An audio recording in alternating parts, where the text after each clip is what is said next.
오늘 우리들에게 주시는 하나님의 말씀 누가복음 2장 8절부터 14절까지 말씀입니다. 누가복음 2장 8절부터 14절까지 말씀.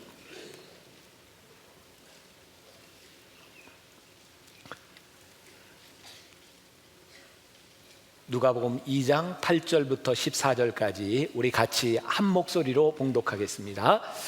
그 지역에 목자들이 밤에 밖에서 자기 양떼를 지키더니 주의 사자가 곁에 서고 주의 영광이 그들을 두루 비추매 크게 무서워하는지라. 천사가 이르되 무서워하지 말라. 보라, 내가 온 백성에게 미칠 큰 기쁨의 좋은 소식을 너희에게 전하노라.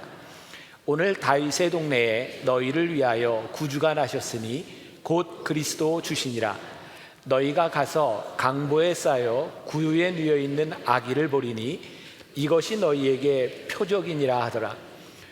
호련히 수많은 천군이 그 천사들과 함께 하나님을 찬송하여 이르되 지극히 높은 곳에서는 하나님께 영광이요 땅에서는 하나님이 기뻐하시는 사람들 중에 평화로다 하니라. 오늘 이 말씀이 여러분들에게 들려주시는 하나님의 말씀이 되기를 간절히 소원합니다. 오늘 처음 예배를 오시는 분들도 있을 텐데 왜 저 교회는 목사가 건방지게 앉아서 설교를 하나 이러는 분이 있을까봐 제가 아마 곧 이제 의자에 앉지 않고 설교를 하게 되리라고 생각하는데 점점 좋아지고 있습니다. 여러분들이 많이 기도해 주시고 이상하게 생각하지 마시고 앉아 있는 게 기분 나쁜 분은 어떻게 하라고요? 참으라고요. 네, 제가 곧 건강해질 수 있도록 많이 노력하겠고 여러분들의 기도가 또 잘 이루어지리라 생각합니다. 오늘 크리스마스에 Now all is well, 모든 것이 잘 될 것입니다 라는 말씀으로 함께 나누려고 합니다. 여러분들 주보에도 제가 오늘 책을 하나 소개해 드렸습니다. 김남준 목사님이 쓴 게으름이라고 하는 책에 나오는 이야기 가운데 하나입니다. 옛날에 아주 게으르기로 소문난 농부가 하나 있었답니다. 그날도 역시 가족들은 다 밭으로 일을 하러 나갔는데 이 사람은 텅 빈 집에서 빈둥빈둥 하다 보면 졸립겠죠. 이렇게 낮잠을 자게 되었어요. 그런데 뭐가 툭 떨어지는 소리가 들립니다. 봤더니 도둑놈이 담을 넘어오는 소리가 들린 겁니다. 이 게으름뱅이는 누워서 생각합니다. 저놈 저 마당에 들어오기만 해봐라. 조금 있다가 쿵 하더니 그 도둑이 마당에 들어섰습니다. 게으름뱅이가 눈을 개슴츠레하게 뜨고 또 이야기합니다. 속으로 이놈 안방에 들어가기만 해봐라. 그랬더니 그 도둑놈이 안방으로 들어갑니다. 이 게으름뱅이는 속으로 또 이렇게 생각합니다. 들고 나오기만 해봐라. 조금 있다가 안방에서 큰 보따리를 싸가지고 나오는 거예요. 이 게으름뱅이가 또 이야기합니다. 이놈 다시 오기만 해봐라. 그리고 도둑놈은 유유히 떠나갑니다. 이 김남준 목사님이 이 게으름에 대하여 경계합니다. 우리들의 삶에, 우리들의 영적 생활에 게으름, 이것이 얼마나 위험한 일인가. 오늘 우리들의 삶의 이 게으름에 대한 문제, 오늘 양을 치고 있었던 목자들에게 나타나셨던 그 천사들의 기쁜 소식이 무슨 의미가 있는가라고 하는 것을 함께 나누어 보려고 합니다. 요즘 제가 가장 감명 깊게 읽고 있는 책 중에 하나가 오스왈드 챔버스의 책입니다. 몇 권을 보고 있는데 이번 주간에는 제가 주님은 나의 최고봉이라고 하는 묵상집을 보고 있습니다. 거기에 보면 베드로에 대한 이야기가 나오고 있는데 베드로가 예수님께 고백하죠. 내가 주님을 사랑하고 내가 주님을 떠나지 않겠습니다. 근데 베드로가 예수님께서 십자가에 달리시기 전에 예수님을 3번씩 부인합니다. 근데 그 책에서 이렇게 얘기를 하더라고요. 베드로는 거짓말하지 않았습니다. 단지 그는 무지했을 뿐입니다.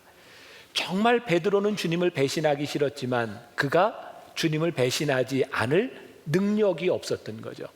저는 그 책을 보면서 이런 생각을 했습니다. 우리들에게 많은 의지들이 있지만 그 의지는 우리들이 하고자 하는 일은 그냥 만들어지는 것이 아니라 우리들의 영적인 훈련을 통해서 우리들이 게으름을 극복할 때에 우리들이 얻을 수 있는 것이다. 왜 천사들이 예수님이 나신 그 소식을 목자들에게 처음으로 전해주셨을까?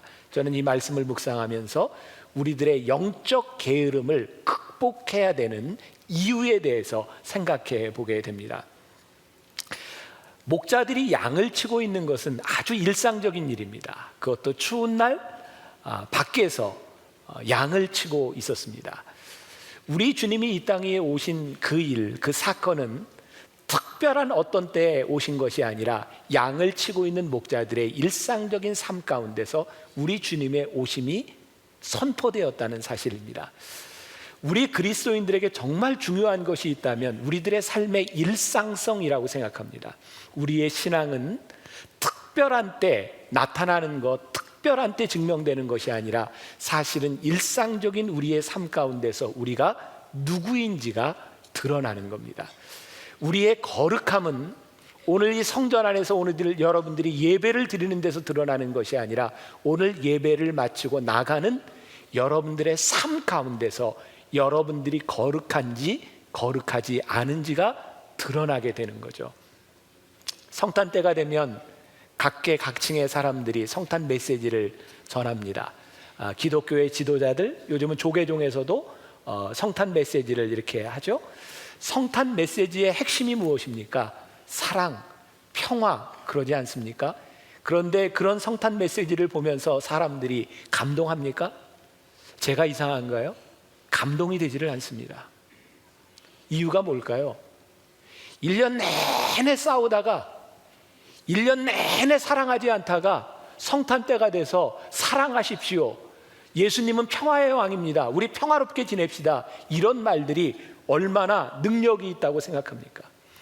능력이 있는 말씀과 예수님이 이 땅에 오신 것이 의미가 있는 것은 특별한 성탄 때 메시지의 의미가 있는 것이 아니라 일상성 속에서 예수님이 오신 것에 합당한 삶을 살아가는 자들에게 오늘이 능력 있는 날이 아니겠는가? 여러분들에게 좀 몇 년 전 제 모습을 좀 보여드리려고 합니다. 교회 김병삼 목사입니다. 제가 잠시 목사의 신분을 내려놨습니다. 우리 청년이 예쁜 걸 갖다 줬는데 도저히 머리가 추워서 안 되겠습니다. 7년 전으로 기억합니다. 제가 우리 청년들과 함께 저 야탐역에서 같이 또 율동하고 노래하고 하면서 크리스마스 이브에 먹을 것들을 나눠주고 성탄을 함께 나누었던 때입니다. 저렇게 찬양하고 율동하고 드라마를 할 때 야탐역 주변에 사람들이 많이 모였습니다. 제 순서가 되었습니다. 목사님 메시지 차례입니다. 제가 설교하라고 마이크를 잡았을 때 사람들이 다 떠나갔습니다. 제가 할 수 있는 게 별로 없었어요. 제가 그때 그런 생각을 했습니다. 이 길거리를 오가고 있는 사람들, 그들이 듣고 싶어하는 것, 메시지가 아닌 것 같았어요. 오늘 우리들이 밖에 나가 아무리 복음을 외쳐도 사람들이 그 복음을 들으려고 하지 않습니다. 그들은 우리들의 일상적인 삶 가운데서 복음을 보기를 원하고 복음을 체험하기를 원합니다. 오늘 크리스마스가 예수님이 나신 이 놀라운 일이 목자들에게, 양을 치고 있는 목자들에게 나타나셨다는 그 사건은 오늘 우리들에게 있어서도 동일합니다. 우리들의 일상적인 우리의 삶 가운데서 예수님이 오신 것이 무슨 의미가 있는가? 우리는 예수님을 믿으면서 거룩한 일, 세속적인 일들을 자꾸 구분하려고 하는 경향들이 있는 것 같습니다. 이것은 하나님의 일이고 이것은 세상의 일이고 이것은 예배고 이것은 일상적인 일이고, 아니요, 예수를 믿는다고 하는 것은 구분되어지는 것이 아니라 예배를 드리는 거룩한 사람들의 예배가 어떻게 일상적인 삶 가운데서 예배로 나타날 수 있느냐라고 하는 거죠. 우리 교인들 가운데 새로 식당을 개업하거나 사업을 하거나 병원을 여는 분들에게 그런 소원이 있는 것 같아요. 예수 잘 믿는 사람을 직원으로 좀 썼으면 좋겠습니다. 저는 그 얘기를 들을 때마다 걱정이 참 많이 됩니다. 예수 잘 믿는 사람 썼다가 잘못되면 어떡하나. 왜냐하면 예수는 잘 믿는데 일에 성실하지 않은 사람들을 너무나 많이 보기 때문에 그렇습니다. 교회 일은 열심히 하지만 회사에서도 그 교회 일 때문에 자기 일에 성실하지 못한 사람들을 바라보며 세상 사람들이 어떻게 볼까? 거룩함이라고 하는 것, 하나님의 사람이라고 하는 것은 목자들처럼 들판에서 양을 지키고 그 추운 곳에서 자기 본분을 다하고 있던 사람들에게 의미 있는 일, 김난준 목사님이 게으름이라고 하는 책에서 이런 글을 씁니다. 그리스도인들은 구구절절 옳은 말을 잘도 늘어놓지만 귀를 막고 눈으로 그들의 삶을 보면 하나도 특별한 것이 없다. 오늘 우리들이 여기에서 아무리 복음을 이야기하고 우리들이 아무리 거룩을 이야기해도 우리들의 삶에서 믿지 않는 사람들과 부딪히는 삶의 현장에서 우리의 거룩함이 드러나지 않는다면 사람들은 우리에 대하여 별로 관심을 가지지 않는다는 사실입니다. 이 게으름에 대한 문제, 이건 우리들의 삶의 문제고 영적인 부분에서도 동일하게 적용되는 부분입니다. 성실성이 결여된 게으름, 소위 한탕주의가 우리들의 영적인 삶에도 그대로 찾아오는 것 같습니다. 올해 경기가 어려우면서 로또가 많이 팔렸다고 하죠. 특히 올해는 새로 나온 로또가 있습니다. 뭐죠? 연금 로또. 네, 연금 로또를 사보신 분은 손을, 이때 또 손들라고 손들면 바보죠. 네, 손들어 보세요. 속으로만. 연금 로또가 얼마나 많이 팔렸는지 다 이렇게 뭐라 그래요? 솔드 아웃 됐다 그러죠. 연금 로또, 어려운 때 사람들이 이렇게 한 번의 문제를 해결하려고 합니다. 여러분, 로또 맞을 확률이 얼마나 되는지 아세요? 800만 분의 1이랍니다. 800만 분의 1이면 어떤 확률인지 아세요? 한 사람이 1년에 벼락을 2번 맞을 확률. 여러분, 주변에서 벼락 맞는 사람은 흔치 않습니다. 근데 그 사람이 벼락을 맞고 또 맞을 확률이 800만 분의 1입니다. 800만 분의 1이면 어떤 확률이냐면 교통사고가 나는데 1년에 교통사고 5번 날 확률, 그게 800만 분의 1이랍니다. 그런데 그 800만 분의 1에 사람들이 목숨을 걸고 로또를 삽니다. 왜? 한 방에 인생을 한번 바꿔보자고 하는 거죠. 그런 사람이 성실할 수 있겠습니까? 그런데 영적인 생활 가운데도 한 방을 노리는 사람들이 참 많이 있다는 겁니다. 이렇게 이야기하죠. 살아가는 게 얼마나 힘든지 아십니까? 얼마나 바쁜지 아십니까? 그래서 1년에 예배를 부활절, 추수감사절, 크리스마스 때 나오면서 이때 한 방 걸리면 어떻게 되지 않을까? 그런데 예배는 물론 그때 우리들에게 역사가 일어날 수도 있지만 성실하게 하나님의 말씀을 듣고 따르는 사람들에게 언제 하나님의 역사가 임할지 모른다는 사실입니다. 양을 치고 있던 목자들은 그날 예수님이 오실 것을 기다렸던 것이 아니라 성실하게 살아가고 있던 그들의 삶 가운데 어느 날 천사가 들어왔던 거죠. 저 목사로서 저에게 제일 바라는 게 있다면 설교 잘하는 겁니다. 설교 히트 치고 싶어요. 속된 말로 그냥 빵 터졌으면 좋겠어요. 근데 어떤 분이 그런 얘기 하더라고요. 목사님, 설교 한 달에 한 번만 잘하면 그거 잘하는 겁니다. 근데 한 번만 잘하는 설교를 하려고 애쓴다면 제가 어떻게 설교하겠습니까?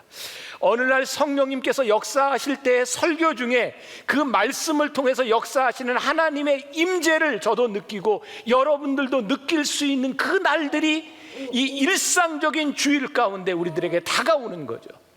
그것을 우리들이 체험하며 살아갈 수 있는 것, 그것이 일상적인 삶을 살아가는 사람들에게서 나오는 일들입니다. 바쁘다고요? 여러분들의 삶을 한번 생각해 보세요. 특히 남자분들, 여러분들 신앙이 제일 뜨거웠던 때가 언제입니까? 군대에 있을 때 아니었습니까? 교회도 못 가게 하고 그랬을 때 키를 쓰고 맞으면서도 군대 갔던 때. 여자분들 신앙에 가장 열을 내고 기도했던 때가 언제입니까? 시어머니 때문에 힘들었던 때. 근데 어느 날 이제 시어머니보다 힘이 세지니까 별로 신앙에 열심을 내지 않는 것 같아요. 사실 우리들이 힘들기 때문에 못하다고 하는데 힘든 때 가장 어려운 가운데서 우리들이 하나님을 만날 수 있는 가장 좋은 기회가, 저희 아들내미가 미국에서 공부하다 방학이라 들어왔습니다. 기숙사 생활을 하면서 어렵죠. 혼자 부모와 떨어져 처음 살아보는 거니까. 이놈이요, 저녁 때 오더니 그날 새벽에 새벽 예배를 가더라고요. 하루뿐이었습니다. 근데 그놈이 학교 생활하면서 미국에서 말씀 묵상하고 셀 모임 가고 금요 철야가고 그렇게 신앙생활 합니다. 우리들은 바쁜 것이 우리들 신앙의 장애가 된다고 생각하지만 아니요, 사실은 우리들이 바쁘고 가장 힘들 때, 우리의 육신의 가장 어려운 순간에 그 어려움의 일상을 지나가며 우리들 가운데 찾아오시는 하나님을 만날 수 있는 가장 좋은 기회라는 사실입니다. 좋은 환경, 그것이 우리들에게 영적인 기회를 가져다 주는 것이 아니라 여러분들의 영적인 성실함이 어느 날 하나님과의 영적인 empowerment, 하나님의 능력을 체험하게 한다는 사실입니다. 오늘 이 목자들에게 그들의 일상적인 삶 가운데 천사들이 찾아왔고 그 천사들이 목자들에게 이야기합니다. 이 좋은 소식을 세상 사람들에게 전해주어라. 왜 그랬을까? 묵상하다 보니까 그런 생각이 듭니다. 이런 목자들이라면 사람들이 듣겠다. 성전에서 경건한 척하고 예수님을 기다리는 척, 메시아를 기다리는 척 하면서 긍휼함과 성실함이 없었던 사람들, 그들에게 복음을 전하라고 한다면 그것은 참 불가능한 일이었겠다. 오늘 하나님께서 누구에게 이 기쁜 소식을 전하라고 말씀하실까? 오늘 목자들처럼 성실하게 그들의 삶을 살고 있는 그 복음을 전할 수 있는 사람들. 오늘 여러분들이 복음을 전한다고 하는 것이 여러분들에게 부담으로 다가온다면 둘 중에 하나일 겁니다. 하나는 여러분들에게 이 복음에 대한 확신이 없던가, 또 하나는 확신이 있어도 내 삶이 복음에 합당하지 않던가. 오늘 하나님을 만난 이 놀라운 사건이 여러분들에게 부담으로 여러분들의 입술로 전할 수 없는 상태라면 무언가 잘못되고 있는 거죠. 오늘 여러분들에게 확신이 있을 뿐만 아니라 그 확신이 여러분들의 삶을 통해서 전해질 수 있어야 그것이 복음입니다. 늦은 밤까지 불을 피워놓고 오늘 맹수가 오지 않을 수 있고 오늘 무슨 일이 일어나지 않을 수도 있지만 그 밤을 지켰던 그들의 성실함, 천사들은 그들의 성실함을 통하여 그 복음이 전해지기를 원합니다. 저는 우리들에게 복음을 전하라고 하는 이 말씀이 때로는 부담으로 느껴질 때 그것이 부담으로 끝나는 것이 아니라 거룩하게 우리의 사명으로 느껴지기 시작할 때 그것은 특권이라는 생각이 듭니다. 저는 설교하면서 특권이라고 하는 말을 참 많이 사용합니다.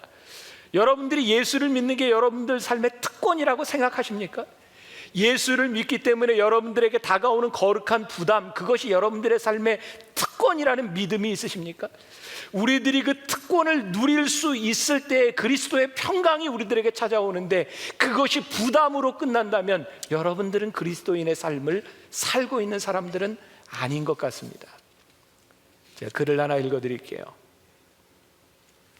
내 등에 짐이 없었다면 나는 세상을 바로 살지 못했을 것입니다.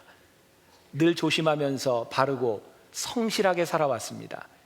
이제 보니 내 등의 짐은 나를 바르게 살도록 한 귀한 선물이었습니다. 내 등에 짐이 없었다면 나는 사랑을 몰랐을 것입니다. 내 등에 있는 짐의 무게로 남의 고통을 느꼈고 이를 통해 사랑과 용서도 알았습니다. 이제 보니 내 등의 짐은 나에게 사랑을 가르쳐준 귀한 선물이었습니다. 내 등에 짐이 없었다면 나는 아직도 미숙하게 살고 있을 것입니다. 내 등에 있는 짐의 무게가 내 삶의 무게가 되어 그것을 감당하게 하였습니다. 이제 보니 내 등의 짐은 나를 성숙시킨 귀한 선물이었습니다. 내 등에 짐이 없었다면 나는 겸손과 소박함의 기쁨을 몰랐을 것입니다. 내 등의 짐 때문에 나는 늘 나를 낮추고 소박하게 살았습니다. 이제 보니 내 등의 짐은 나에게 기쁨을 전해준 귀한 선물이었습니다. 물살이 샌 냇물을 건널 때는 등에 짐이 있어야 물에 휩쓸리지 않고 화물차가 언덕을 오를 때는 짐을 실어야 헛바퀴가 돌지 않듯이 내 등의 짐이 나를 불의와 안일의 물결에 휩쓸리지 않게 했으며 삶의 고개 하나하나를 잘 넘게 하였습니다. 모든 짐들이 내 삶을 감당하는 힘이 되어 오늘도 최선의 삶을 살게 합니다. 여러분들의 삶에 부담으로 느껴지는 것, 여러분들이 하나님을 믿는 데 있어서 그것이 그렇게 부담스럽고 힘들었던 것, 그것이 여러분들의 짐으로 끝나는 것이 아니라 그 부담, 그 짐이 오늘 여러분들을 하나님의 사람으로 거룩하게 만들어가고 있다는 사실. 저도 군에서 훈련을 받을 때 200km 행군 행군할 때 등에 군장을 메고 행군을 했습니다. 20km가 넘는 군장을 메고 50분 걷고 10분을 쉽니다. 10분을 쉴 때 10분간 휴식하면 그 짐을 베고 쉬기도 하고, 밤새 걸어서 텐트를 치고 밥을 먹어야 되는 그 모든 것들이 그 군장에서부터 나옵니다. 그것이 나에게 부담과 무거움처럼 느껴지지만, 그것이 없다면 내가 더 쉴 수 없고 나를 더 유지해 줄 수 없는 겁니다. 여러분들의 삶의 짐들이, 여러분들의 삶의 부담들이 여러분들을 넘어뜨리는 것이 아니라, 그 부담들이 그 거룩하게 여러분들의 삶의 사명으로 느껴지고, 그 사명이 여러분들의 삶에서 이루어지기 시작할 때 사도 바울이 했던 고백, 로마서 8장 28절, 우리가 롬팔리팔이라고 하죠. 기억나세요? 롬팔리팔. 우리가 알거니와 하나님을 사랑하는 자 곧 그 뜻대로 부르심을 입은 자들에게 모든 것이 합력하여 선을 이루느니라. 사도 바울이 억울하게 옥에 갇혀 매를 맞으며, 그가 억울하게 모함을 받으며, 그가 고난을 당할 때 그가 고백할 수 있었던 것은, 하나님, 이 모든 것이 나에게 정말 버거운 것이었지만 하나님은 이 모든 것을 통하여 합력하여 선을 이루고 계십니다. 그의 무거운 십자가를 지고 가는 일상의 삶 가운데서 그는 늘 주님과 함께 동행하며 일상을 살았을 때 모든 것이 합력하여 선을 이룬다 고백하죠.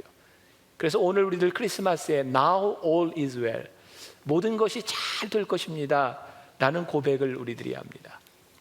오늘 크리스마스에 제가 오늘 여러분들에게 전하고 싶은 메시지는, 여러분들이 크리스마스의 메시지를 들으라고 하는 것이 아니라, 크리스마스의 메시지를 들은 사람이 이 세상에서 어떻게 하나님의 사람으로, 복음의 능력을 가진 사람으로 살아갈 것인가, 크리스마스 예배를 드린 사람이 세상 가운데 살아가야 될 그런 말씀을 여러분들에게 드리고 싶어요. Now all is well, 모든 것이 잘 될 것입니다. 오늘 일상성 가운데 오늘 우리들이 이런 고백을 할 수 있는가? 어제 제가 24일 날 처음인 것 같아요. 토요일에 그것도 예술의 전당에서 제가 연주가 발레 공연이 있어서 갔습니다. 호두까기 인형. 제가 간 이유는 거기에 등장하는 호두까기 인형의 주인공 왕자가 우리 교회 청년입니다. 그 엄마가 저에게 아들이 주역을 맡았다고 와서 좀 봤으면 좋겠다. 그래서 제가 갔습니다. 제가 발레를 보면서 20여 년 전에 우리나라에서 발레를 봤을 때 정말 보기가 힘들었어요. 보기가 좀 힘들었어요, 발레. 무슨 말인지 아시겠죠? 제가 몇 년 전 러시아의 페테르부르크에서 마린스키 극장에서 백조의 호수를 보았을 때 저것이 발레다, 왜 우리나라는 저렇게 못했을까?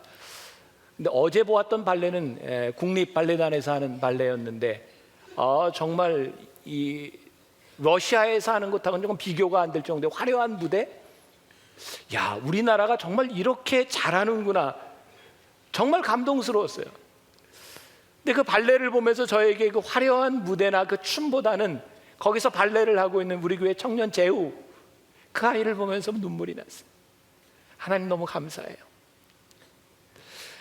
우리 교회를 처음 왔을 때 그 엄마가 홀로 아들을 키우면서 얼마나 힘들게 눈물로 기도했는지 저는 그 엄마의 눈물을 알아요. 힘든 때 그 아들 때문에, 그 아들이 아파서 운동을, 그 발레를 못할 수도 있는 상황에서 엄마가 얼마나 기도했고, 그 아들이 콩쿠르에 나가야 되는데 콩쿠르에 나갈 수 있는 능력이 없어서 그 엄마가 얼마나 안타까워했는지, 그 엄마의 눈물과 그 엄마의 기도를 알고 있기 때문에 저는 그 발레를 보면서 그 제우의 모습, 우리나라 발레리노 중에서 키가 제일 큰 멋진, 정말 만화 속 주인공 같은 그런 몸매를 하고 춤을 추고 있는 그 우리 청년 제우를 바라보며 저는 눈물이 났어요. 하나님 너무 감사합니다. 그 아이의 어려웠던 시절들, 그 어머니의 기도와 눈물을 알기 때문에 그 시간이 그렇게 감격스러운 거예요.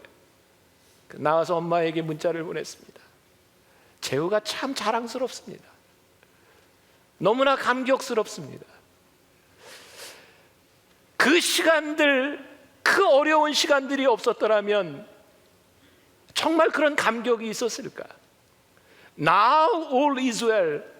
모든 것이 잘 될 것입니다라고 하는 우리 믿음의 고백, 우리 신앙인들의 고백은 이 평탄함 가운데서 우리들이 아무런 부담도 지지 아니하고 그렇게 쉽게 인생을 살아가려고 하는 사람들에게 들려지는 고백이 아니라 추운 겨울 양떼를 지키며 성실하게 그 자리를 지키며 묵묵히 그 길을 가고 있는 하나님의 사람들에게 들려질 수 있는, 그것이 기쁨의 소식, 그것이 평안의 소식입니다. 오늘 하나님께서 여러분들에게 말씀하십니다. Now all is well. 모든 것이 잘 될 것입니다. 여러분들의 십자가와 여러분들의 부담, 여러분들의 거룩한 사명, 그것들 모든 것이 합쳐져 협력하여 선을 이루게 될 것이며 모든 것이 잘 될 것입니다. 이번 주간에 크리스마스를 지나는데 왜 저는 예수님 고난에 대한 말씀을 묵상하게 되었는지, 이사야 53장 5절의 말씀입니다. 우리가 잘 아는 말씀인데, 그가 찔림은 우리의 허물을 인하며 그가 상함은 우리의 죄악 때문이라.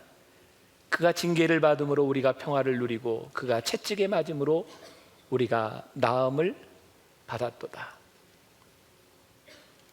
예수님께서 우리들에게 오심으로 인하여 우리들의 허물, 우리들의 상처, 우리들의 어려움, 그 모든 것들을 대신하여 오셨기 때문에 모든 것이 잘 될 것입니다. 러시아에 있는 한 집사님이 저에게 이렇게 페이스북에 글을 남겼어요. 제가 러시아에서 만났던 분인데 저를 위해 많이 기도한다고 매주 러시아에서 인터넷으로 예배를 드리는데 제가 앉아서 설교하는 것을 보며 마음이 아파서 울며 기도하는, 근데 어느 날 응급실에 갑자기 찾아가야 되는 상황 가운데서, 너무 아픈 상황 가운데서 이 말씀을 하나님이 주시더라는 거예요. 그가 찔림은 우리의 허물을 인하며 그의 상함은 우리의 죄악을 인함이라. 저는 그분의 메시지를 보며 저를 위해 기도하는 그분, 우리 교인들 중에 저를 위해 기도하는 많은 분들이 있는데 제 마음속엔 그런 생각이 들었어요. 내 아픔을 인하여 이분이 고통을 당하고 있구나. 그게 저에게 믿음의 고백으로 다가왔어요. 오늘 우리들에게 있어서 정말 복음, 모든 것이 잘 될 것이라고 하는 이 소식이 예수님을 인하여 나에게 오신 것으로 끝나는 것이 아니라 내가 그 누림을 인하여 누군가에게도 그 동일한 복음이 전해져야 되겠다. Until the Day라고 하는 북한 상황을 이렇게 묘사한 뮤지컬이 있었습니다. 뮤지컬을 보면서 제가 참 많이 울었습니다. 북한의 상황을 바라보며 우리가 김정일, 김정은, 우리가 북한을 도와야 되는가? 도대체 우리하고는 잘 맞지 않는 것 같고, 이거 신앙적인 양심으로도 아무리 생각해도 그들은 우리가 함께 갈 수 없을 것 같은데, 그들의 체제와 그들이 가지고 있는 것이 문제가 아니라 그들로 인하여 그 땅에서 굶어 죽어가고 힘들어가고 있는 그 백성들에 대하여, 그 아픔에 대하여 하나님, 우리가 어떻게 해야 합니까? 제가 그 뮤지컬을 보는 동안 하나님께서 계속 저에게 주신 질문이었어요. 체제, 정치, 그 어떤 것보다 중요한 것이 하나님의 마음이고 아파하는 사람들이고 그들을 향해 너에게 준 책임에 대해서 하나님이 물으시는 거예요. 모든 것이 잘 될 것입니다. 우리에게 잘된 이 사건이, 오늘 우리들에게 다가온 이 복음이 오늘 이 땅 위에 있는 다른 사람들에게도 그렇게 전해지고, 그 다른 사람들에게도 하나님의 복음이 복음일 때 하나님의 능력이 나타날 수 있는 것입니다. 전 우리 교회를 바라보고 또 저를 바라보고 여러분들을 바라보며 제가 믿음으로 권면하고 싶은 것이 있습니다. 우리가 예수를 믿는 것은 나에게 주신 평안과 나에게 주신 기쁨으로 인하여 우리들에게 주시는 거룩한 부담과 사명을 우리들에게 물으시는 겁니다. Now all is well. 여러분들의 삶의 모든 것이 잘 될 것입니다. 그리고 오늘 여러분들 마음 가운데 아픔을 주시고 여러분들 마음 가운데 거룩한 부담을 주시는 그 사람들에게도 동일하게 모든 것이 잘 될 것입니다. 그 복음이 오늘 여기에 울려 퍼지고 오늘 크리스마스 예배를 마치고 날아가는 여러분들의 삶 가운데서 그 복음의 역사가 나타날 수 있기를 주님의 이름으로 간절히 축원합니다.